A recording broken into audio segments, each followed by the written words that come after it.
Good afternoon, everybody. It is March 6th. Wow, we are already into March. And with that comes the first event of the year, the IBO Winter National.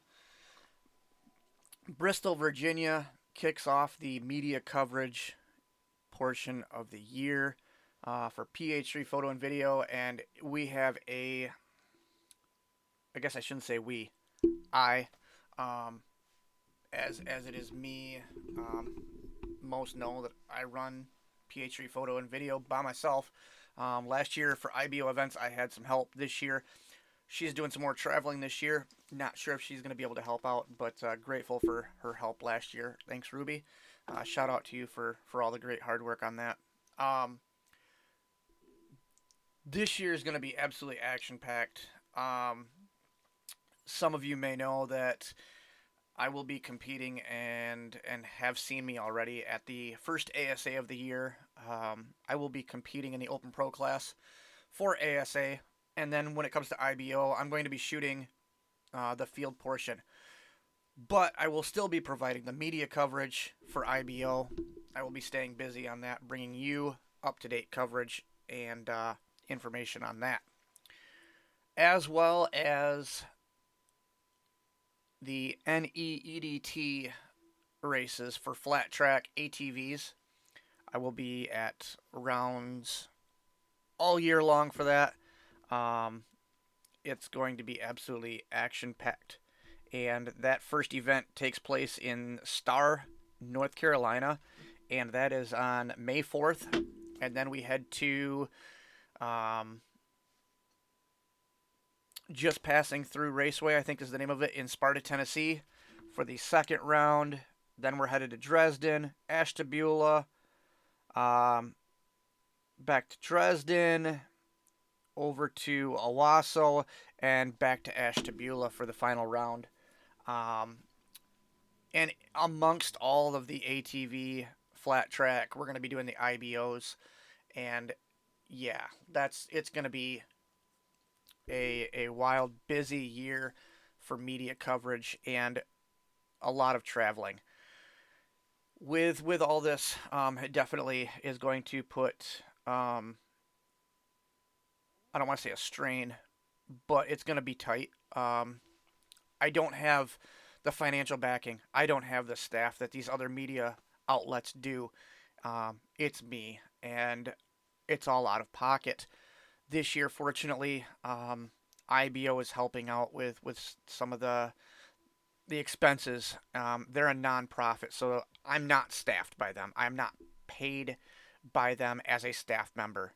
Um, they are helping out with aspects to be able for me to provide you the archers and the athletes with media coverage to the best of my ability. And I'm grateful for their help in that. Um, the motocross is travel out of pocket. I'm freelance. I have clients for the year, and without those clients, I wouldn't be able to hit all the rounds. So just know that what I make from these events is what puts me out there. So whether it be a short 30-second video, a 1 minute video, a 2 minute full recap video from the weekend, um, I have a couple businesses that are sponsoring media coverage for the year. 110% Nutrition, um, TDR Motorsports, they are jumping in. BTR Racing, helping with sponsorships on that. And there's many more spots available to advertise your business and options if you want to donate. I'm not big on accepting donations because I feel personally obligated at times to show more favoritism, I guess, if you will, where some may not want that if they donate, and I get that. Um, if you want to donate, find a third party and say, hey, would you deliver this? And that, and that is greatly appreciated. I know some people have offered to do that. It's just I don't. When it comes to like checks and such like that with a name on it, I see that and I get into that aspect. But I don't know of any other ways as far as donation wise without seeing anonymously and such like that. Third party donation sites, I don't feel that their finger on things, getting a percentage is the right way to go either. So that being said, um, I will be looking into apparel. I'm gonna look at getting some shirts made, possibly some hats for purchase to help with some of the costs. Uh, but the past few years, I've had for IBO, I've had Reinhardt, Shrewd, Last Chance Archery, um, ABB, America's Best Bowstrings, jump in and sponsor some of the media coverage, and it has been phenomenal. I haven't heard back from some of them, um, but so far this year, Last Chance Archery has jumped on and said, "We appreciate what you did last year. We see that there's potential and there's more growth, and things are only going to get better." And so they immediately have jumped on, and I am grateful for that. Um, and then, yeah, like I said, on the motocross side for the flat track, you have those sponsors that are sponsoring the media side. So looking at potentially buying some new camera gear to increase the quality of content and make things better than what they are. I don't like to settle for subpar quality. Um, but when you have the gear that you have, you make it work. Um, Other than that, on the media side, we also have um, Darton, Black Eagle, and Conquest. Um, they have stepped up not only on the media side. For me as a professional archer shooting in the pro class, sponsored me as an athlete, but also on the media side, and they have graciously jumped in, and it's it's going to be a good year for IBO coverage. But like I said, March 15th through 17th, I'm going to kind of run you down on the schedule, and we're just going to read it all off here and give you a little insight how busy this upcoming year is going to be. And I have not listed the ASAs in here. Um, I'll pull them up here on my phone real quick, and that way we get a full docket as far as the events that are coming up. So we just got done with Foley. March 15th through 17th is the IBO Winter National in Bristol, Virginia. The following weekend is going to be the Black Eagle Darton event. Like I said, the ASA I'm going to be competing in primarily.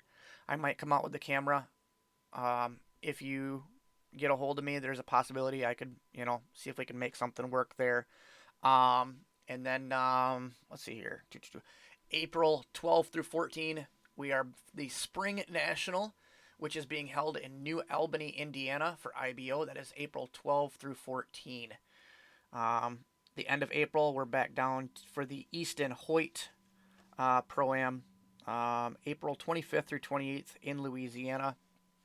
The next one, we're going to go to North Carolina, May 3 through 5 for the NEEDT. Going straight from North Carolina to Louisville, Kentucky for the Genesis Indoor Worlds. Man, that's gonna be a busy week. 6,500 student athletes and other countries coming in is gonna be absolutely crazy busy. Followed by the 15th through 19th Pipestem, West Virginia, IBO Triple Crown first leg. As I mentioned, I'll be shooting the field portion of that, but covering media there. So it's going to make things really busy. The last weekend is Clarksville, Tennessee for the ASA. The month of June, 7 through 9, we're in Sparta for the NEEDT. The 12th through 16th, we're going to jump up into Pennsylvania for the Triple Crown second leg, and then we're going to pump right on over to Dresden, Ohio for NEEDT as well for their round, the 21st through 23rd. Always a tight schedule. Man, it's like back-to-back weekends. You're just on the road. And yeah, it's going to be very, very busy for June. The end of June, we are in Southern Illinois for the Matthews Pro-Am. That's a huge event. Everybody comes out for some reason. Between Foley, the first one of the year, and the Matthews, that's a big event. So we'll be busy with that. July 10 through 14, we're headed to Nelsonville, Ohio, Hocking College. Last year, that was one of the coolest trips. The deer that were at the facility, like, I mean, it just crazy, crazy cool. Um, but yeah, right there at the facility, some beautiful deer. Ohio has some big deer, and it was apparent. Um, the let's see, 19th through the 21st, we're gonna head up to Pine Lake Raceway for the NEEDT in Ashtabula, Ohio, and come along August 1st. We will be at the Classic, which will be the final ASA of the year, and the final event for my competition season as an archer. Um, so yeah, that will wrap that up. And then the 7th through 11th, Berkeley Springs, West Virginia, IBO World Finals. Um, then you turn around and jump right back into Ohio, into Dresden for NEEDT. And the end of the month, going into September 1st, the holiday weekend, is a double down event for the NEEDT Flat Track Series. September, the last weekend, is going to be back up to Pine Lake in Ashtabula for the final race of the season and to wrap up the tentatively planned media coverage year. Man, that's going to be busy. Um, if there's events that come up in between then, I'll be posting about them. There's local tracks that are going to have practices. I might even hit some tracks on the road. I don't know. It all depends on the travel and the cost and such that that plays into that. But that's a rundown on this year's 2024 media event coverage from PH3 Photo and Video. If you'd like to support, hit the subscribe button, like the video, share away. ph3photos at gmail.com if you need to get a hold of me. If you have a company that would like to sponsor media coverage, we can make room for that. And then if you have something specific you would like covered, whether you have your own products and would like some video commercial work done for that, that is also a possibility. I still have all my still photography gear. I can do all of that. That is not a problem. But with that being said, like I said, hit that subscribe button, hit the like button. Greatly appreciate all of your help in getting information out there. And until next time, have a great week, and we'll talk to you soon.